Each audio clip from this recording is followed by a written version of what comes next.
आदाब, इस्तकबाल है। मैं हूं आपके साथ अबू हुरैरा। ईरान में सदारती इंतखाबात हो रहे हैं। ये इंतखाबात में कई मानों में ये इंतखाबात ईरानी अवाम और ईरान के लिए बहुत अहम है। एक जानिब जहां ईरान के कट्टर हरीफ इजराइल में 12 साल बाद क़यादत में तब्दीली आई है, तो वहीं अमेरिका में भी सरकार बदली है। ऐसे में ईरान में सदर हसन रूहानी के बाद कौन ईरान का अगला सदर होगा, यह काफी अहम है।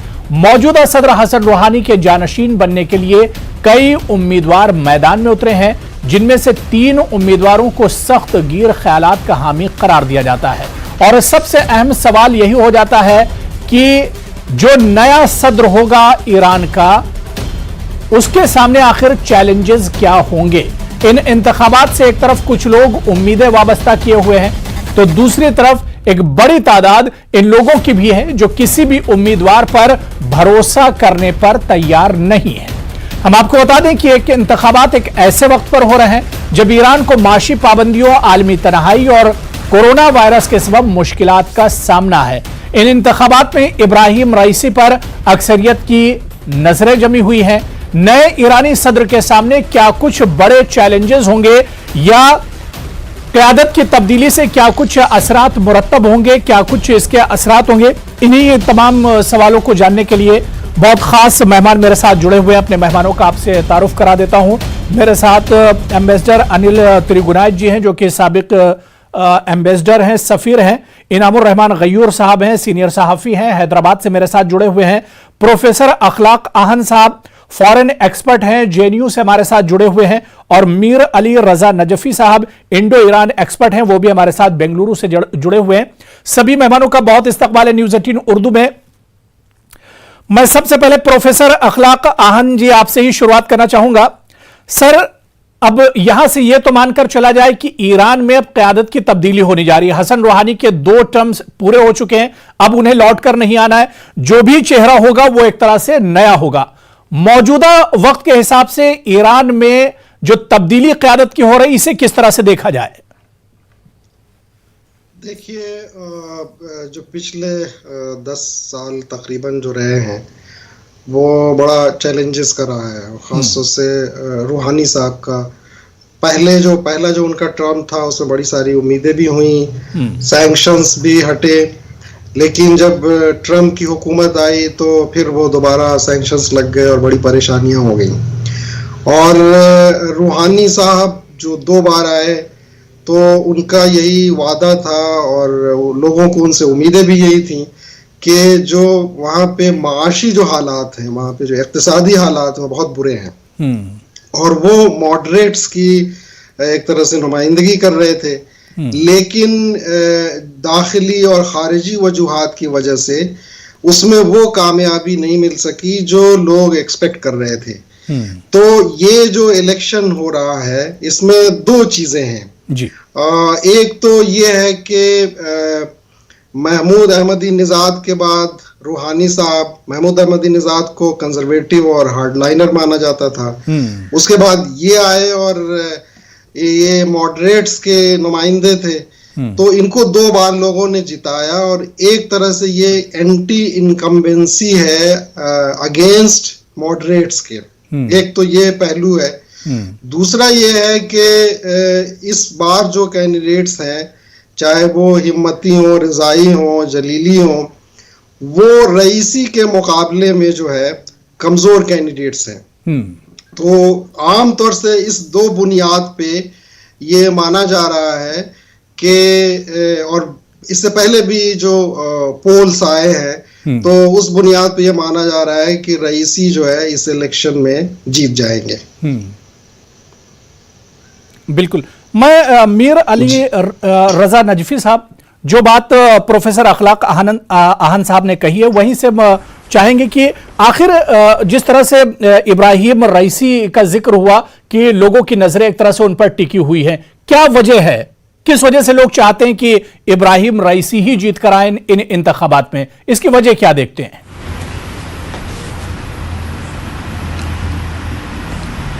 देखिए, अभी उन्होंने जो अखलाक साहब ने जो बताया उसमें सच्चाई है जी।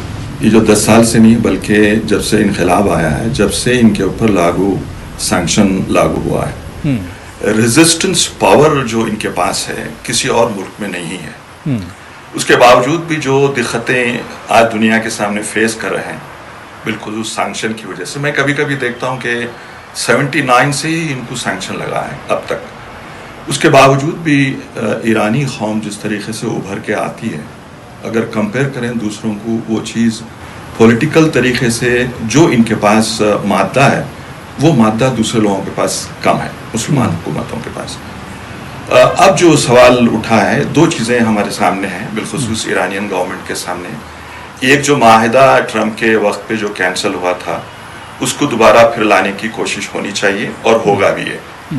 दूसरा जो चैलेंजेस इनके पास हैं, जैसा इसराइल का मसला है, लुबनान का मसला है, सीरिया का मसला है, इसको हल करने के लिए जो सो कॉल्ड मॉडरेट और कंजर्वेटिव कहते हैं, ये है ही नहीं इसके अंदर।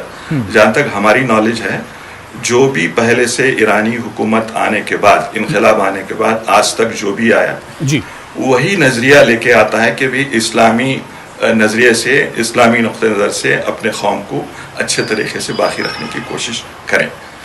अलबत्ता अब देखिए 2 टाइम रूहानी का पीरियड रहा, फिर भी जो होना चाहिए था वो हो नहीं पाया, ये हकीकत है।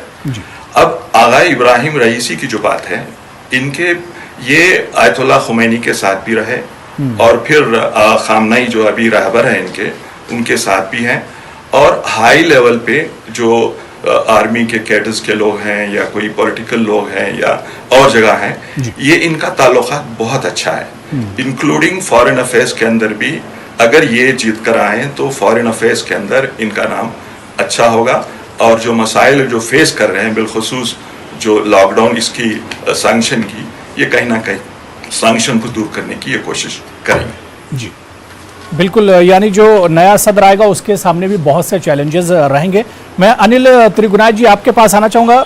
अनिल सर, 2-3 चीजें अगर हम देखते हैं तो अमेरिका में भी जो लीडरशिप है वो बदली है, सरकार बदली है, जो बाइडेन आए हैं, और अभी कुछ दिनों पहले ही हम देखते हैं कि इजराइल में भी बड़ा बदलाव हुआ और यहां पर भी लीडरशिप भी बदली, सरकार भी बदली, चेहरा भी बदला है। और ऐसे में अब ईरान में भी आप मानकर चलिए कि चेहरा बदलने जा रहा है, सरकार बदलने जा रही है, तो इन तमाम चीजों को जोड़कर कैसे देखा जाए? देखिए, ये तो जो यूएस है उसके ऊपर बहुत कुछ डिपेंड करता है। अभी 1989 का जिक्र किया तो आप ये देखें कि जब से अमेरिका और ईरान के ताल्लुकात काफ़ी ख़राब रहे हैं। जब 2015 में ये डील बनी थी, तब जाकर न्यूक्लियर डील के बाद कुछ रिश्ते सुधरने शुरू हुए थे, और ये ट्रंप के आने के बाद में एकदम से फिर बिल्कुल सबसे नीचे दर पे चले गए। तो मेरा मानना यह है कि अमेरिका की जो पॉलिटिक्स है, बिकॉज अमेरिका और यूएस और इजराइल उसके बीच में, अमेरिका के उसी दरमियान में आ जाता है, तो ये सबसे ज्यादा अहमियत रखते हैं। और प्रेसिडेंट बाइडेन जो हैं वो एक समझदार और सुलझे हुए डिप्लोमेट मैं कहूंगा उनको, क्योंकि फॉरेन पॉलिसी बहुत बड़े एक्सपर्ट हैं, और उन्होंने जो ये किया कि भी हमने एक जरूरी है कि ईरान के साथ हमारा वापस ट्रीटी को रिस्पेक्ट करें और यूएस उसमें ज्वाइन करे, ताकि ईरान ने जिस तरह से न्यूक्लियर वेपन स्टेट बनना चाहता है ना बन पाए। तो उसके लिए उन्होंने काफी कोशिश कर रहे हैं। वियना टॉक्स भी हो गई हैं और मुझे काफी इनकी सैंक्शंस भी कुछ हटा दी गई हैं, जिसमें से साउथ कोरिया वाली जो सैंक्शंस थी, तो गुडविल है दोनों तरफ से। अब इधर जो यहाँ का जो इसको इलेक्शन कहिए या सिलेक्शन कहिए, जैसा हमने देखा है कि गार्डियन काउंसिल ने डिसाइड किया और काफ़ी सारे जो कैंडिडेट्स थे, सैकड़ों कैंडिडेट्स में से खाली 7 चुने गए, और 7 में भी 5 कंजर्वेटिव्स हैं जो, और इब्राहिम रईसी जिनको कहते हैं कि वो शायद जीतेंगे। शायद क्या मतलब, चांसेस यही है कि वही जीतेंगे। लेकिन अब हमने पहले इलेक्शंस में भी देखा है, और ये देखा है कि जो जिस वक्त आप रूहानी जीते थे, आप जानते हैं कि कोई कह नहीं सकता था कि वो जीत जाएंगे, राइट, अगेंस्ट दी आयतुल्लाह।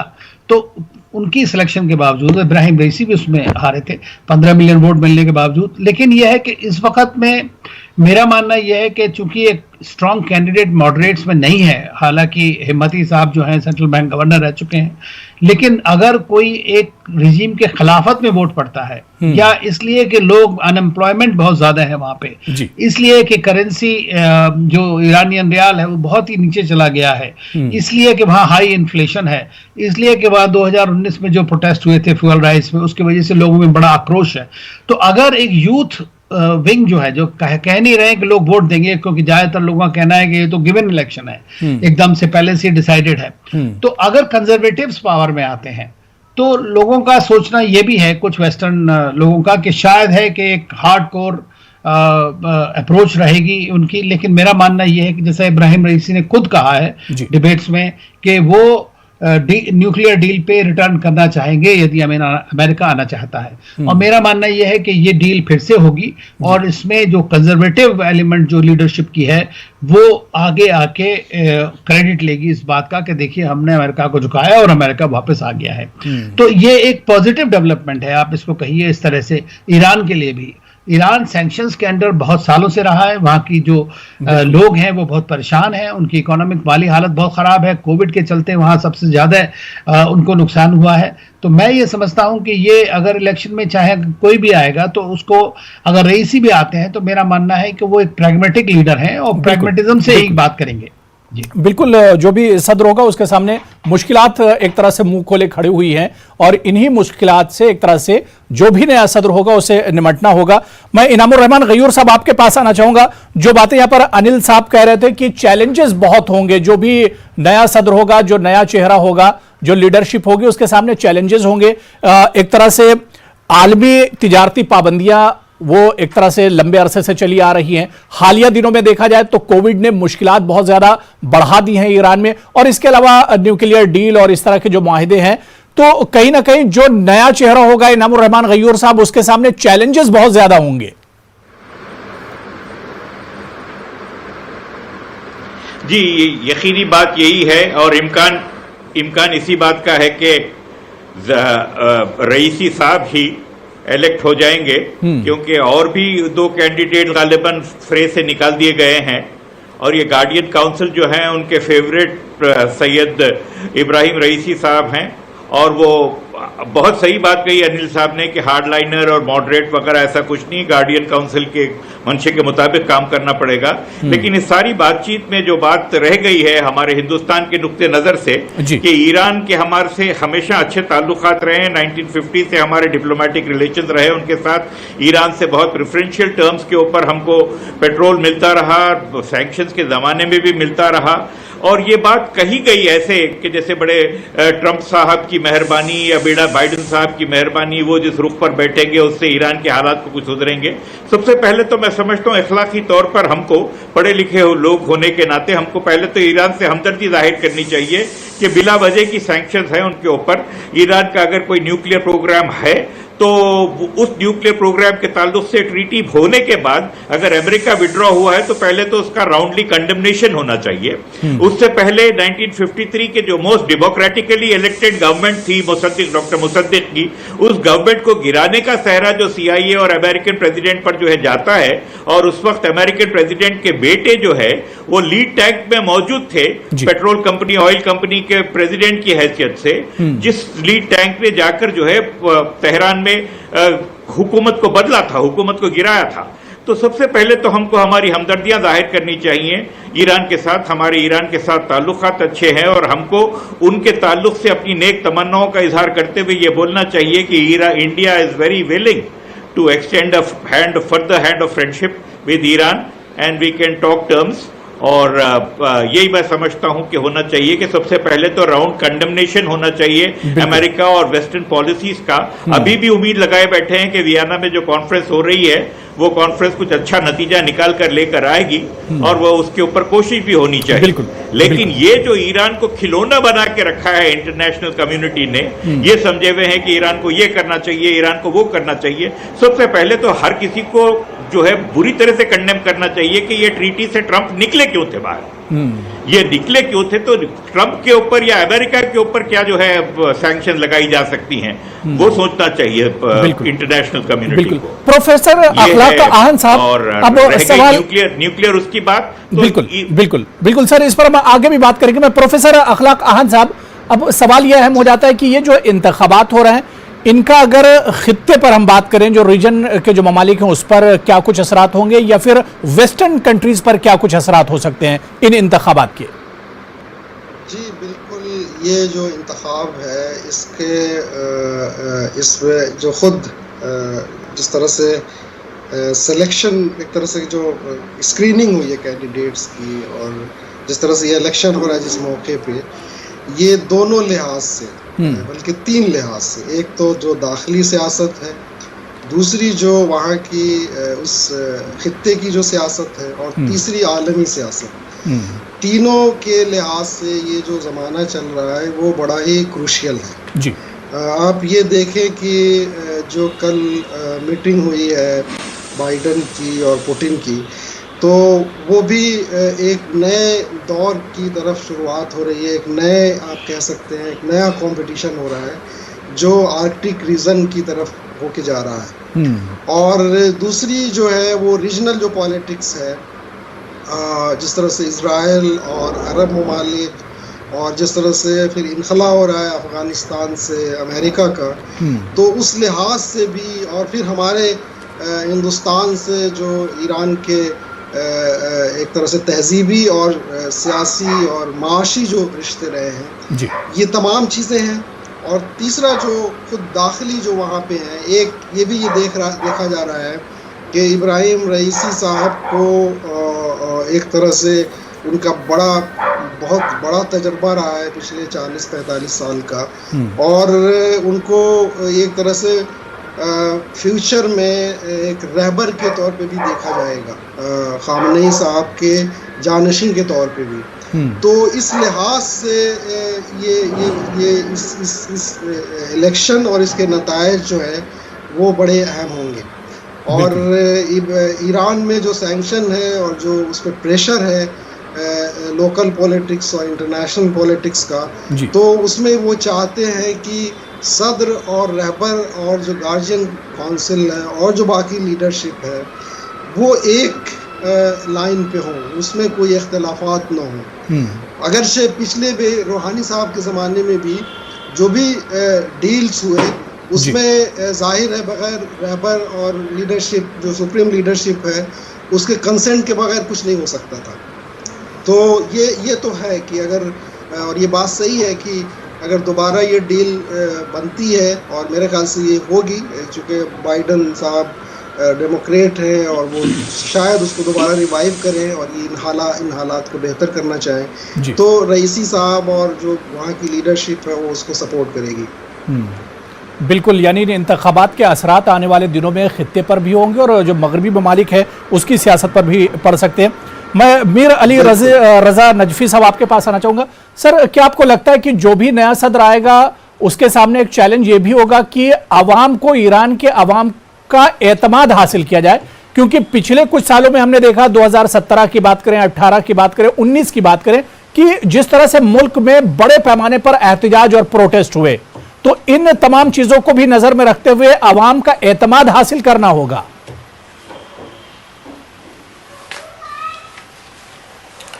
देखिए, मैं आपको पहले से जब इनखिलाब आया उससे टाइम से बताना चाह रहा हूँ, इन्हें दुनिया के western and Europeans and other countries including the Muslim countries, जब इनखिलाब आया तो इमीडिएटली नेबर्स को बहकाया, सद्दाम हुसैन को बहका कर अटैक कर दिया। वो अटैक करने का मतलब यह था किसी भी हालत में ये रीजन को खत्म करने की बात थी। फिर एक दौर आया जब first president, first prime minister और कई मिनिस्टर्स थे, पहले दिन ही बॉम्ब डाल के उनको मार दिया गया। थर्ड, कोशिश ये है कि किसी भी हालत में ईरान को फ्री शराब और नशे वाली चीज पहुंचाकर जवान बच्चे बच्चियों को बहकाकर चेंज करने की कोशिश। उसके बाद इकोनॉमिकल सैंक्शन। उसके बाद एक दौर आपको मालूम करा रहा हूं मैं, आपको मालूम होना चाहिए, एक ऐसा दौर भी था, इन्हें जो बिजनेस कम्युनिटी है उनके थ्रू से लाखों टन का अनाज जो है समंदर में डाल दिया गया।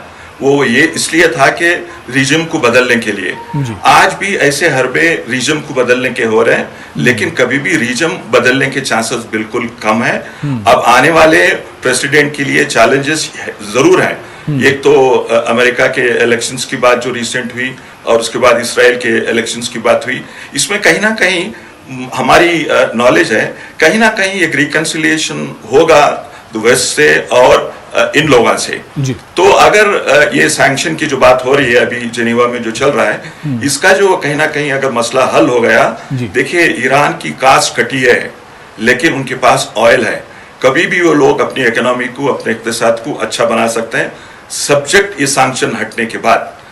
लेकिन रईसी जो प्रेसिडेंट हो रहे हैं और वो आने वाले हैं, हमारा अंदाजा है, हमारा ख्याल है आने वाले दिनों के अंदर दुनिया के सामने वो इंट्रोड्यूस कराएंगे, किसी भी हालत में पूरे इक़्तिसाद को अच्छी तरीके से बनाने की कोशिश करेंगे। ठीक है अनिल त्रिगुनायत जी, मैं इसी पर जहां पर मीर अली रजा नजफी साहब ने बात खत्म की है कि दुनिया से रिलेशन कैसे बेहतर करेगा ईरान, ये भी एक बड़ा चैलेंज होगा। अगर जो नया सदर आता है, इब्राहिम रईसी अगर आते हैं या कोई दूसरा चेहरा अगर आता है, तो दुनिया से जो रिलेशन है, दुनिया के दूसरे ममालिक से, ये रिलेशन कैसे बेहतर करेगा ईरान?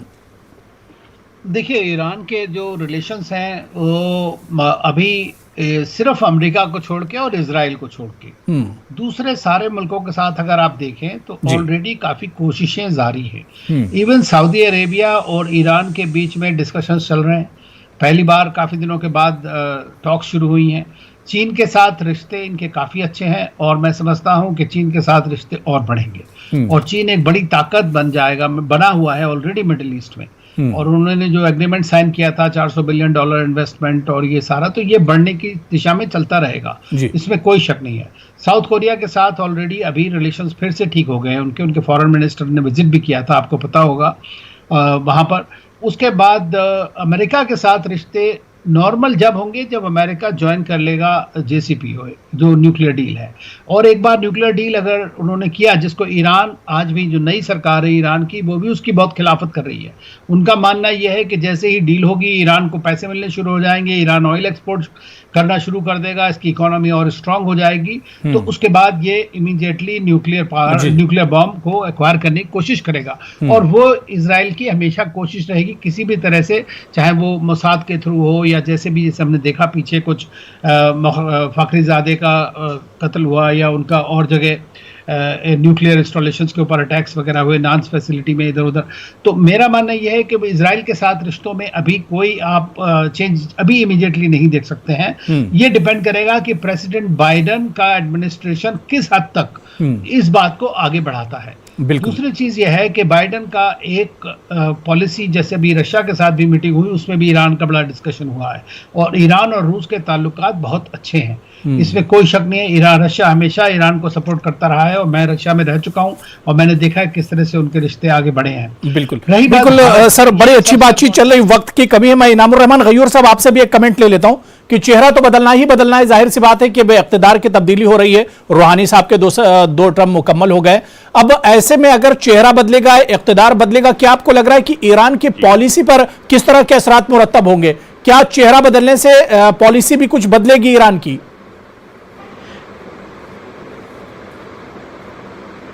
यकीनी तौर पर फिर से नए सिरे से कोशिशें होंगी सबसे ताल्लुकात को इस्तेवा करने की, लेकिन हक बात यह है कि बाइडेन साहब या अमेरिकन पॉलिसी या EU का जो भी डिसीजन रहता है ईरान को फिर से उभरने देने के लिए, वो उनकी कोशिशें रहेगी कि ऐसा ना हो पाए। और वो चाहते हैं कि इस तरह के हालात बने वहां पर कि किसी तरह का इस्लामिक फर्वर लोगों में बाकी ना रहे। वो ना ईरान होने देगा या इस्लाम के हार्डलाइनर जो है होने देंगे, ना वो खित्ते के लिए बेहतर है वो बात, क्योंकि अगर बुराइयां फैलेंगी, समाजी तौर पर बुराइयां फैलेंगी, तो और तरह की भी बुराइयां हर किसी पर असरअंदाज होंगी। ये होने नहीं देना चाहिए। अखलाकी तौर पर जो दुरुस्त है, what is politically right what is morally right has got to be politically right। और रईसी साहब की कोशिश ये रहेगी जरूर, अवाम बहुत ज्यादा बदहाल हुए हैं, ईरान के बैल एडमिनिस्ट्रेशन की वजह से नहीं हुए, वहां के लीडर्स की वजह से नहीं हुए, वेस्टर्न पावर्स के इन्वॉल्वमेंट की वजह से हुए हैं।